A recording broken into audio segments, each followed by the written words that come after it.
This is your Tuesday lesson. Today we're comparing fractions, both by using 1/2 as a benchmark and by using equivalent fractions. So today, tomorrow, and every day, creating equivalent fractions with the same denominator. We can create equivalent fractions with the same denominator to compare fractions.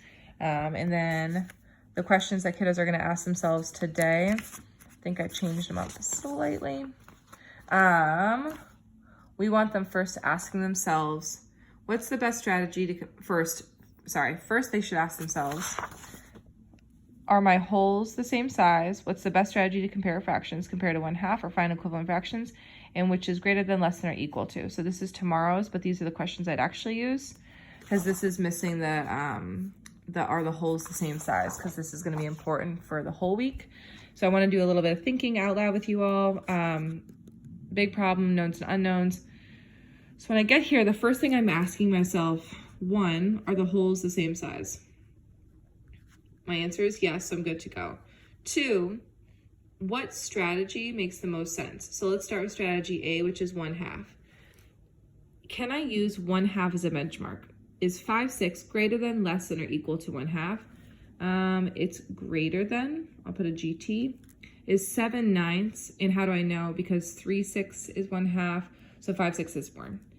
Is 7/9 greater than, less than, or equal to 1 whole? It is greater than, because 1/2 of 9 is about 4.5, and this is way more than that. So they're both greater than 1/2, so I can't use that as a benchmark. So what I could do is find equivalent fractions, which is why I move up here. These are my original fractions that I'm going to leave here. And I want to make 2 fractions that have either the same denominator or the same numerator by asking myself, well, what multiples do they share in common? Let's start with, I'm going to go with my denominator, and I'll circle my denominators first. Let's find a common denominator because I need to have one that's the same. So I have 6 and I have 9. 6, 12, 18, 24. I'm going to stop there because maybe I'll find one.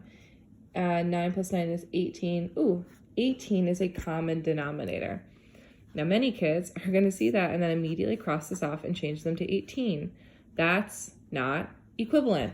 And so one of the things I do to back this up is right away get 2 wholes.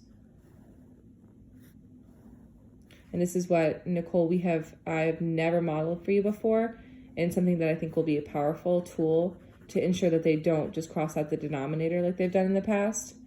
This needs to be in thirds first, and thirds, 3, 6, 7. They look almost exactly the same. So this is a great tool to be like, can you compare? No. Okay, so we know we want to break them into 18ths. Right now this is 5/6. This is 7/9. I want it to be out of 18. I want it to be out of 18. So what I would need to do here to get it to be out of 18, 6 times what gets me 18? 6, 12, 18. 3 more parts. And then this is only splitting it in half. Whoa, that is an ugly line. 3, 6, 12. 3, 6, 9, 12, 15. 2, 4, 6, 8, 10, 12, 15. Whoa. I did not remember that these were equivalent. So that's a fun experience. Or I could just go like this.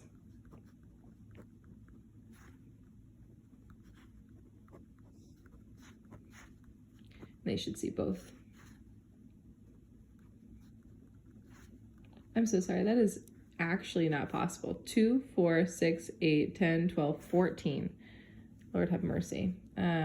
And then going back up here, this is 14 18ths now, and this is 15 18ths now, and that's bigger. So thinking job, can I use 1/2? No, because they're both greater than 1/2. Okay, so then now, first was the whole, second was the 1/2, third is, all right, so how can I make either the same numerator or denominator? Well, first let's find a common denominator. Common denominator was 18. Well, let me make my visual models of 5/6 and 7/9. How can I break 5/6 into 18ths? How can I break 7/9 into 18ths? Split it in thirds, split it in halves. Well, that makes sense. I multiply by 3/3, I multiply by 2 halves to get these fractions, and then I finally compare.